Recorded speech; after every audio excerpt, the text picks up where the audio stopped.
প্রথমবারের মতো পাকিস্তানের সঙ্গে বাণিজ্য করতে যাচ্ছে বাংলাদেশ। জানা গেছে, প্রথম সরকারি অনুমোদিত পণ্যের চালানটি এখন পাকিস্তানের পোর্ট কাসিম থেকে শুরু করেছে যাত্রা।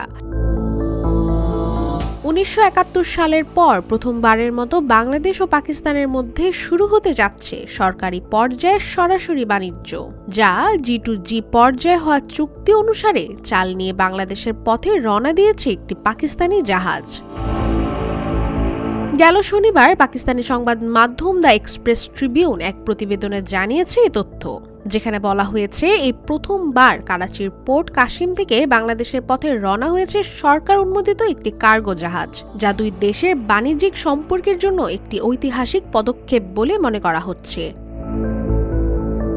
প্রতিবেদনে আরও বলা হয়েছে, বাংলাদেশ পাকিস্তান থেকে মোট 50,000 টন চাল কিনতে সম্মত হয়েছে। এই চাল পাকিস্তানের ট্রেডিং কর্পোরেশনের মাধ্যমে সরবরাহ করা হবে।